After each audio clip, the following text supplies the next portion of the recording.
semuanya, puji Tuhan kita dapat bertemu kembali dalam ibadah online kita pada hari ini. Mari sebelum kita memulai ibadah kita hari ini, saya undang kita semua untuk bangkit berdiri dan kita berdoa bersama. Mari kita berdoa. Bapa yang baik, kami ucap syukur Tuhan untuk kasih karunia-Mu. Kami ucap syukur untuk kasih-Mu bagi kami Tuhan. Dan sebentar kami mau memulai ibadah kami. Kiranya Tuhan yang melawat dari awal pertengahan hingga akhirnya, sehingga hanya nama-Mu saja yang dimuliakan, hanya nama-Mu yang ditinggikan. Kami serahkan semuanya dalam tangan-Mu. Beracaralah Tuhan dalam ibadah kami. Hanya di dalam nama Tuhan Yesus kami berdoa dan bersyukur. Haleluya. Amin. Mari saya undang kita semua untuk memuji dan memuliakan Tuhan bersama-sama.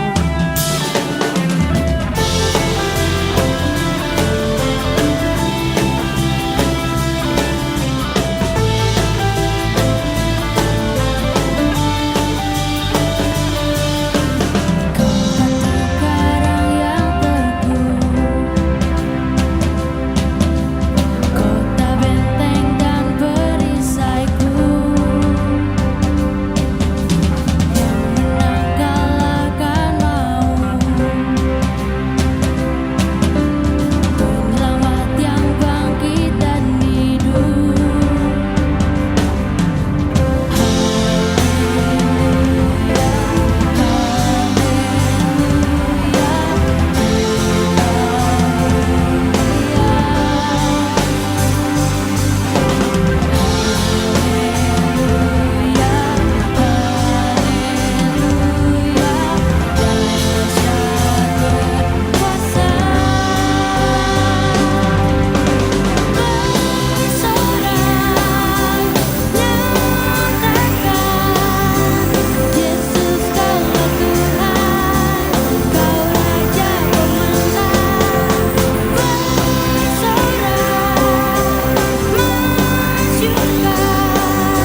Dan mari kita semua, mari kita datang dan berkata, Tuhan, Come on, beracara tempat ini Tuhan.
Christ behind me.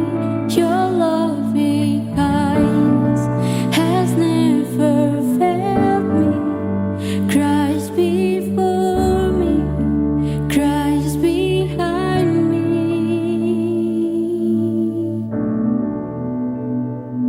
His love, His love.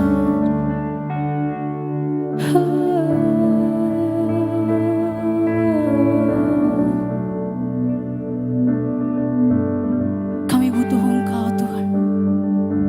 Kami butuh Engkau dalam setiap jalan kami. Karena Engkaulah satu-satunya yang terutama dalam kehidupan kami, Tuhan. Ajar kami selalu untuk mengingat hal itu. Ajar kami selalu untuk mengingat bahwa kami bukan siapa-siapa tanpa Engkau. Tuhan, ubah hati kami. Ubah hati kami, Tuhan. Berikan kami penguasaan diri, Yesus. Yes, yes. Bekerjalah, Tuhan. Bekerjalah, Tuhan. Tuhan, kami siap mendengarkan firman-Mu. Engkau urapi hamba-Mu yang telah Engkau siapkan, Tuhan. Beri kuasa, ya Tuhan. Sehingga apa yang disampaikan dapat merema dalam kehidupan kami, Yesus. Terima kasih Tuhan, Engkau lawat setiap kami yang mendengarkan. Kami dapat membawa itu dalam kehidupan kami sehari-hari, dapat mengubahkan hidup kami. Terima kasih Yesus. Hanya di dalam nama Tuhan Yesus kami berdoa. Haleluya. Amin.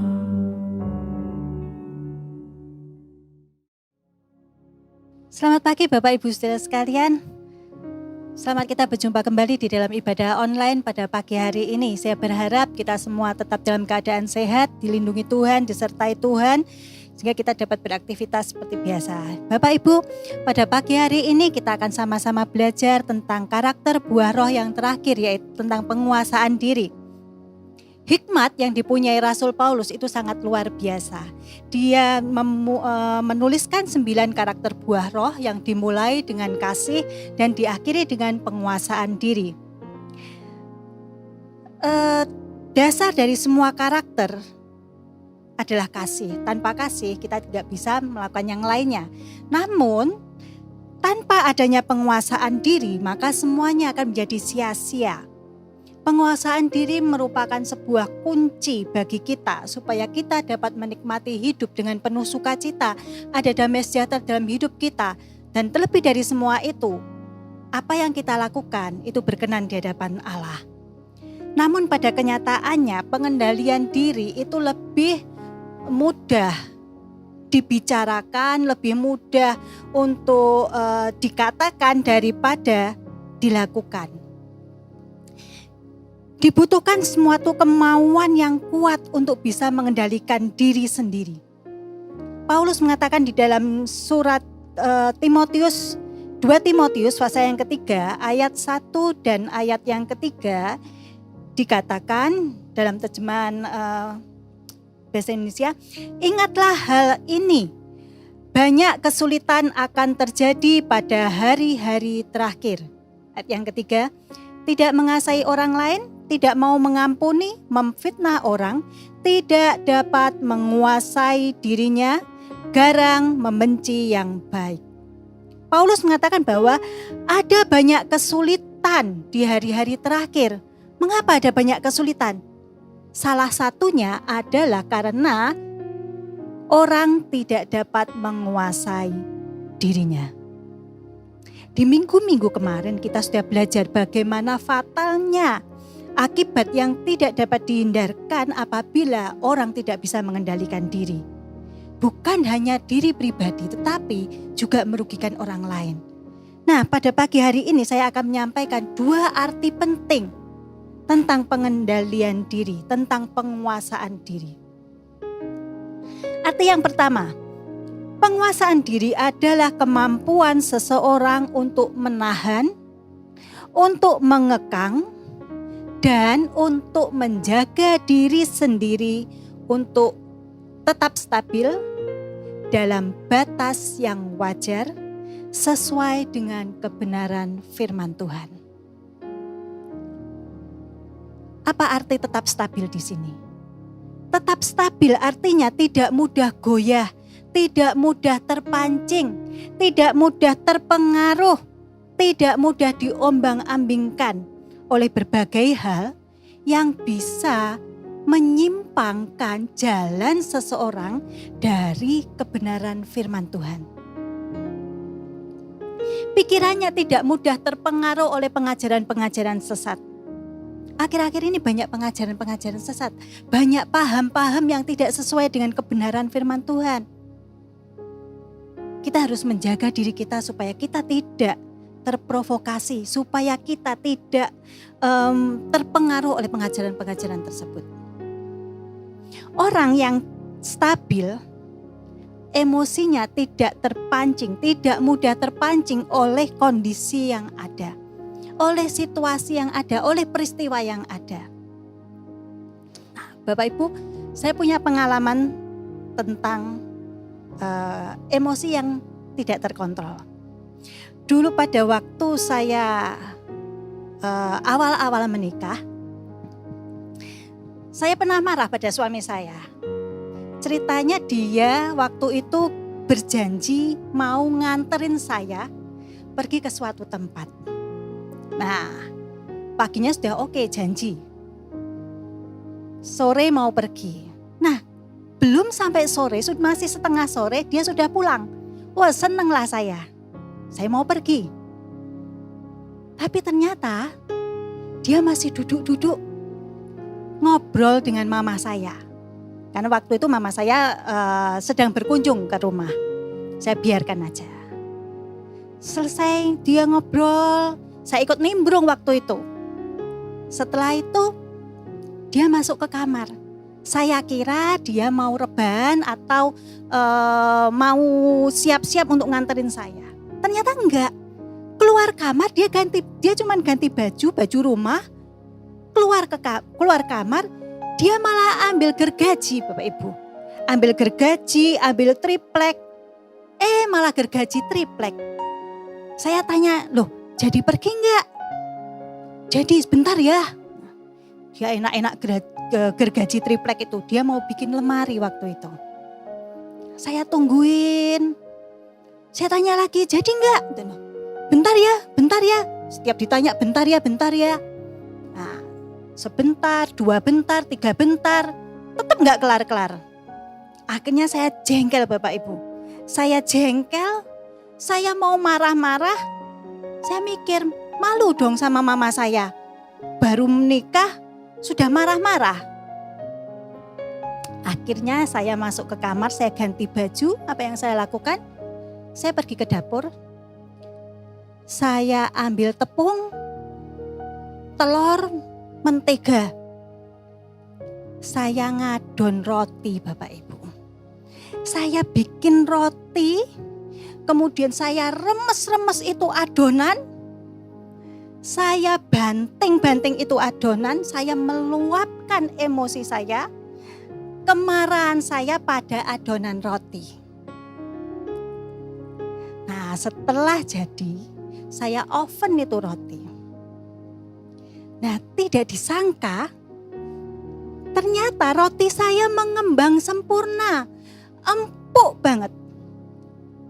Karena senangnya saya begitu lihat roti saya mengembang sempurna, empuk. Saya langsung bawa keluar roti ini. Saya berikan pada suami saya.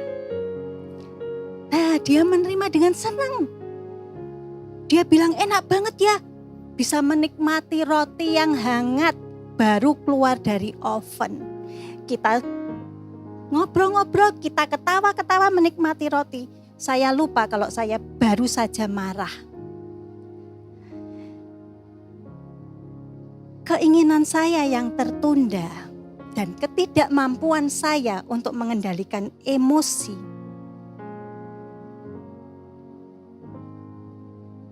membuat keadaan diri saya kacau. Nah, untungnya saya masih bisa berpikir, Bapak Ibu. Ketika saya sudah bisa mengendalikan diri, saya bisa berpikir jernih, kondisi saya sudah stabil. Saya bisa menertawakan kebodohan saya. Kenapa emosi saya terpancing oleh hal-hal yang harusnya tidak terjadi keributan. Dalam batas yang wajar, orang yang mengendalikan diri bisa mengendalikan dirinya dalam tetap stabil dan dalam batas yang wajar. Apa itu arti batas yang wajar? Artinya tidak berlebihan, tidak over.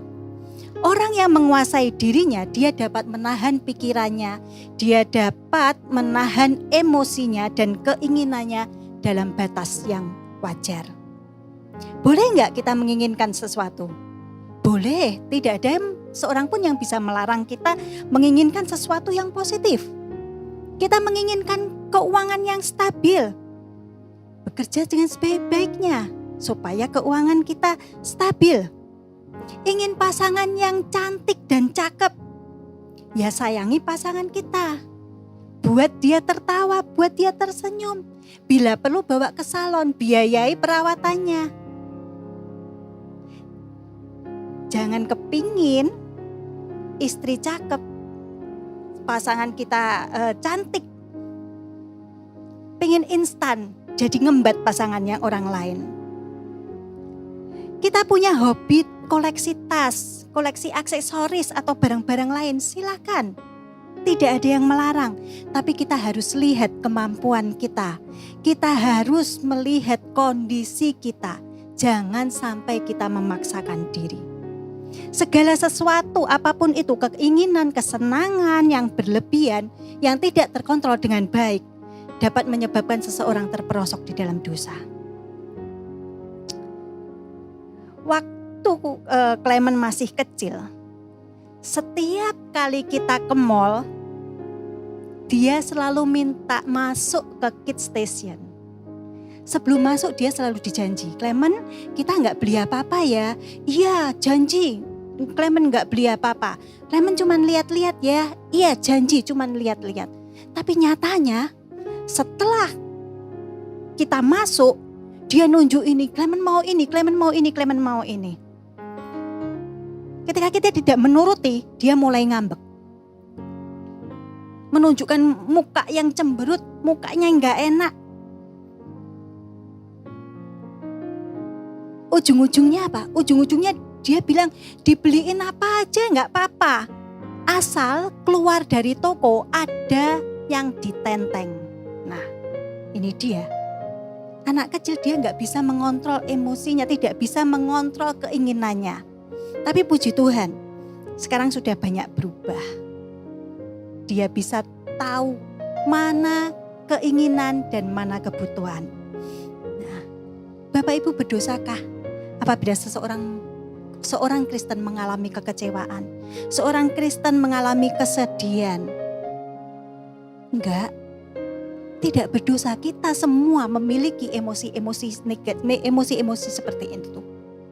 Menjadi berdosa apabila kita membiarkan diri dikuasai oleh emosi-emosi tersebut. Sedih berkelanjutan sampai depresi, sampai ingin bunuh diri. Itu yang menjadi berdosa. Kain membiarkan dirinya dikuasai oleh iri hati. Dikuasai oleh kemarahan sehingga ia tega membunuh adiknya sendiri. Sebagai akibatnya ia dikutuk oleh Tuhan. Haman yang dikuasai oleh kesombongannya, dikuasai oleh gila hormatnya. Dia merencanakan pembunuhan massal orang-orang Yahudi di dalam kerajaan Ahasveros. Untung rencana ini diketahui dan pembunuhan ini digagalkan. Akan karena keserakahannya, dia menyimpan barang-barang berharga yang harusnya dimusnahkan. Akibatnya dia dan keluarganya ditelan bumi. Seandainya Kain, Haman, Akan, dia bisa mengontrol dirinya dengan baik, mereka pasti tidak akan mengalami nasib yang tragis. Arti kedua dari penguasaan diri. Penguasaan kemampuan untuk memimpin, mengatur, dan menata diri sendiri dengan bijaksana sesuai dengan kehendak Allah. Orang yang menguasai dirinya, dia tidak hanya mampu menahan, tidak hanya mampu mengekang dirinya dari segala sesuatu yang tidak sesuai dengan kebenaran firman Tuhan. Namun lebih dari itu, orang-orang yang bisa menguasai dirinya, mereka dapat mengatur dan menata dirinya sesuai dengan kehendak Allah. Orang-orang seperti ini mereka mampu berkata tidak untuk sesuatu yang tidak baik. Dan mereka bisa mengatakan ya untuk sesuatu bukan saja yang baik, tapi lebih dari itu mereka bisa mengatakan ya pada sesuatu yang terbaik. Daniel, Sadrah, Mesah, Abednego, mereka berani mengatakan tidak pada makanan yang disediakan raja untuk mereka. Yusuf, dia berani berkata tidak pada rayuan istri Potifar. Daud dapat berkata tidak, dapat menolak untuk membunuh Saul, walaupun kesempatan itu sudah ada di depan matanya. Bagaimana mereka bisa melakukan hal-hal ini? Karena mereka mempunyai hubungan yang dekat dengan Tuhan. Hubungan yang dekat dengan Tuhan membuat seseorang tahu apa yang harus dilakukan. Membuat seseorang bisa memutuskan yang terbaik. Apa yang diucapkan Yusuf pada saat dia menolak ajakan istri Potifar? Dia tidak mau mendukakan hati Tuhan. Meskipun Tuhan tidak terlihat secara nyata, tapi Yusuf dia tahu Tuhan, dia benar-benar sadar bahwa Tuhan melihat segala sesuatu yang terjadi. Daud sadar bahwa dia tidak berhak untuk menghakimi Saul. Yang berhak adalah Tuhan. Karena Tuhanlah yang mengangkat Saul menjadi raja. Menguasai diri tentu bukan hal mudah. Oleh sebab itu Salomo di dalam Amsal pasal yang ke-16 ayat yang ke-32 dikatakan bahwa orang yang menguasai dirinya itu melebihi orang yang merebut kota. Orang merebut kota hanya memerlukan beberapa waktu, beberapa hari untuk melakukan pertempuran. Namun orang yang menguasai dirinya, penguasaan diri itu membutuhkan perjuangan seumur hidup. Nah, karena kita melakukan perjuangan seumur hidup,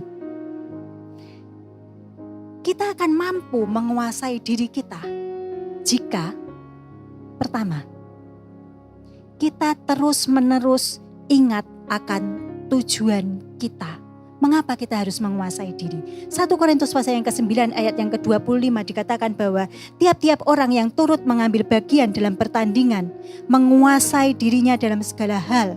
Mereka berbuat demikian untuk memperoleh suatu mahkota yang fana, tetapi kita untuk memperoleh suatu mahkota yang abadi. Apa tujuan kita menguasai diri? Supaya kita memperoleh mahkota kehidupan dari Allah Bapa. Sebelum kita memperoleh mahkota kehidupan, apa yang kita lakukan? Diperkenan oleh Tuhan. Tuhan tidak menolak kita. Ayo mari kita fokus pada tujuan kita, memperoleh mahkota kehidupan. Jangan pernah tergoyahkan, jangan pernah kita menyimpang dari tujuan Allah kita. Yang harus kita lakukan yang kedua adalah konsisten dan disiplin latihan. 1 Korintus pasal yang ke-9 ayat yang ke-27. Tetapi aku melatih tubuhku dan menguasainya seluruhnya, supaya sesudah memberitakan Injil kepada orang lain, jangan aku sendiri ditolak. Bapak Ibu, dahulu pada saat saya bergabung dengan sebuah pusat kebugaran, saya dilatih untuk lari, saya dilatih untuk angkat beban dan latihan-latihan yang lain, squat macam-macam.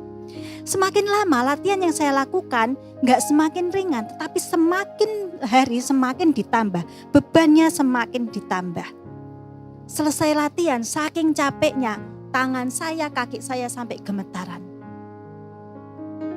Ada harga yang harus saya bayar.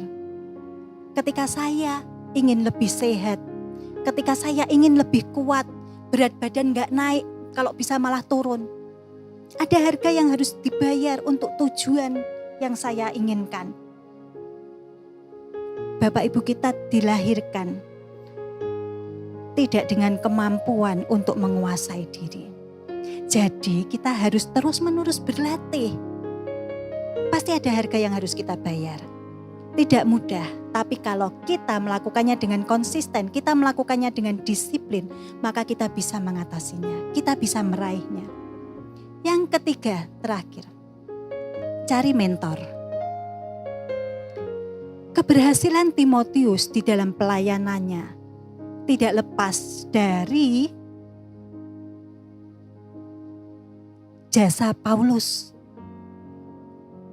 Pauluslah yang selalu mengingatkan, selalu mendukung, selalu menuntun Timotius untuk tetap tekun dalam imannya dan untuk tetap giat di dalam pelayanannya.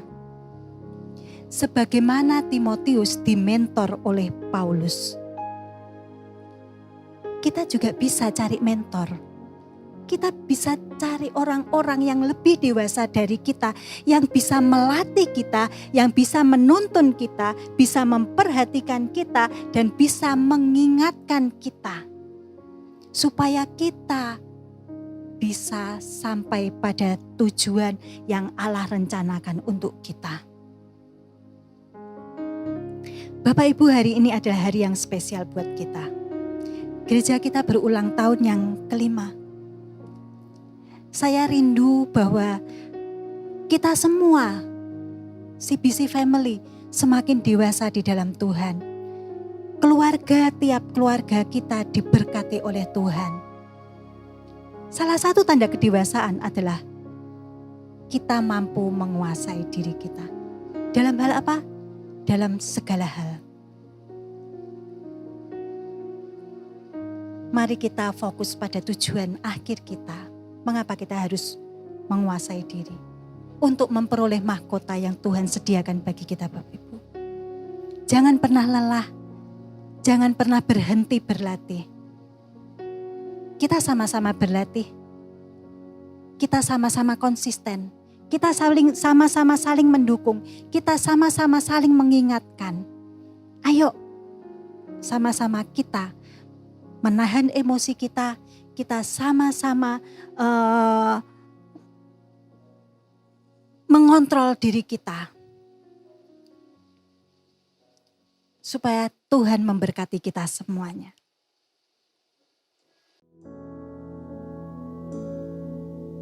Tak akan pernah ku sesali mengiringi Yesus sepanjang hidupku, lewati lembah air mata, ku saksikan kemuliaan-Mu dinyatakan. Berapapun harga yang harus ku bayar,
kita mengucap syukur untuk firman yang sudah kami dengar pada pagi hari ini Tuhan.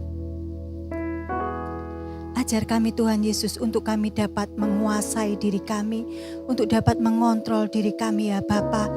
Memang hal yang tidak mudah Tuhan. Kadangkala kami harus jatuh bangun, kadangkala kami harus tersiok-siok Tuhan Yesus untuk mengalahkan keinginan diri kami sendiri Tuhan.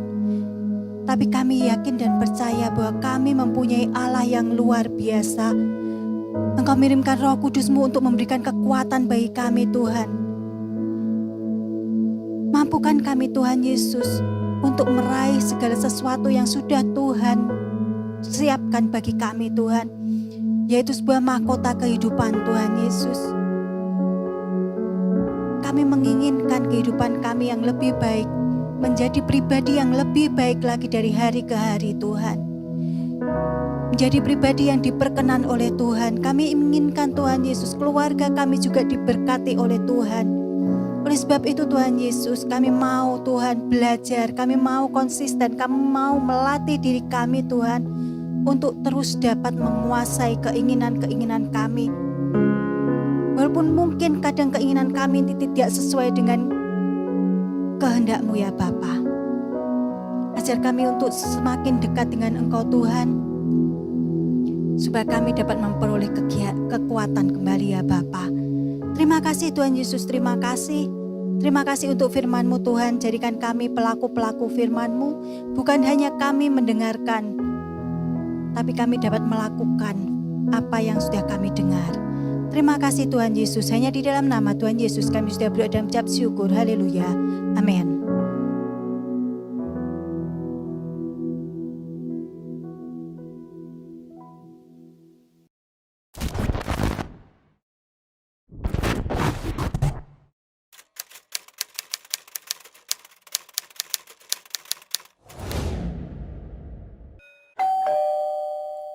Halo semuanya, puji Tuhan, kita sudah memuji dan memuliakan nama Tuhan.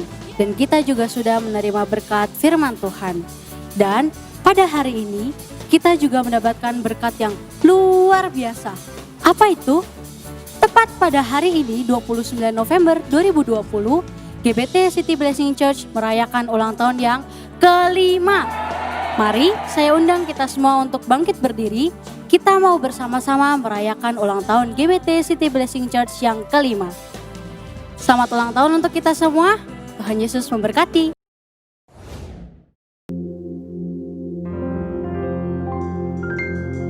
Happy birthday. Happy birthday. Happy birthday. CBC.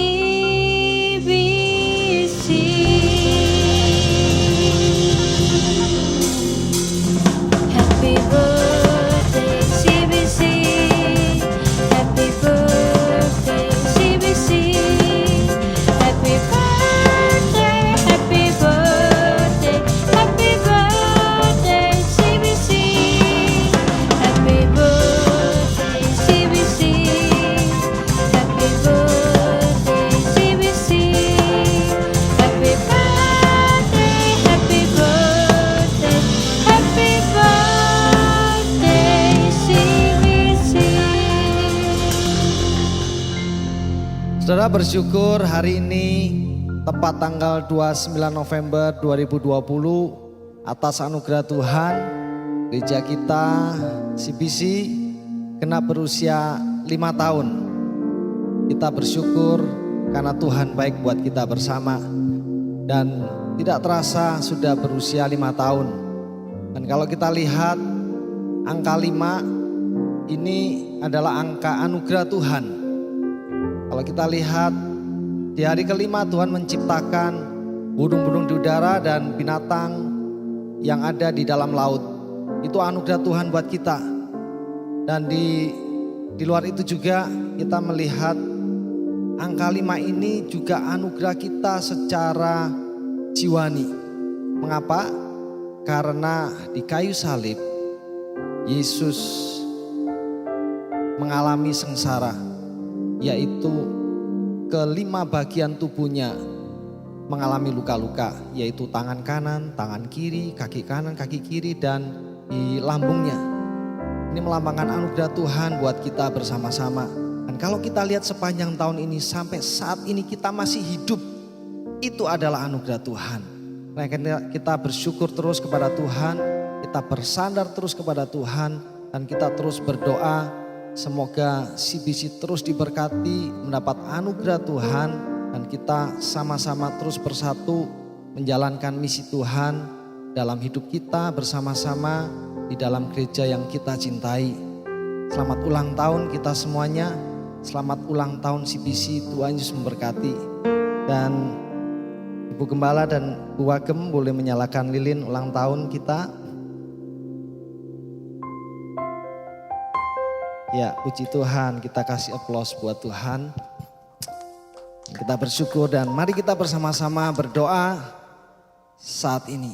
Tuhan Yesus, kami datang kepada Engkau, kami mengucap syukur buat segala berkat-Mu. Pada hari ini genap usia 5 tahun GBT CBC. Kami percaya semua ini karena kemurahan Tuhan. Dan di ulang tahun yang kelima ini adalah anugerah Tuhan, kami masih ada. Kami boleh bernafas, kami boleh beribadah, kami boleh merasakan hal-hal yang baik dari Tuhan. Dan biarlah kami ingat ini terus Tuhan, bahwa Engkau sekali-kali tidak pernah meninggalkan kami Tuhan. Dan bahkan Tuhan, Engkau telah menebus hidup kami Tuhan. Engkau telah menyelamatkan kami. Biarlah kami terus semakin giat melayani Tuhan. Kami terus semakin bersatu menjalankan misi Tuhan dalam hidup kami di gereja ini. Untuk kami boleh memenangkan banyak jiwa. Dan Tuhan boleh menolong kami, berikan hikmat, berikan roh-Mu Tuhan. Supaya kami terus bekerja untuk kemuliaan nama Tuhan. Memberkati setiap pelayan yang ada, memberkati seluruh jemaat yang ada. Engkau boleh menjangkau kami semuanya Tuhan. Kami boleh semakin semangat mengiring Tuhan, semangat melayani Tuhan. Apapun yang terjadi, kami terus bersama-sama untuk mengembangkan pelayanan yang Engkau berikan tanggung jawab kepada kami bersama. Terima kasih Tuhan Yesus. Kami serahkan gereja-Mu di tempat ini. Biarlah Tuhan terus berkarya, Tuhan terus mengurapi, dan Tuhan terus memberkati. Terima kasih Tuhan Yesus. Kami juga serahkan Tuhan hidup kami ke dalam kuasa-Mu. Kami juga serahkan setiap orang-orang yang ada di sekitar kami. Biarlah melalui hidup kami mereka boleh merasakan kasih-Mu. Dan kami bersyukur buat ibadah yang sudah ada ini. Dan biarlah Tuhan segala berkat-berkat-Mu boleh tercurah atas hidup kami. Setiap yang sudah melayani Tuhan boleh memberkati. Kami juga serahkan bangsa negara kami, pemerintah yang ada.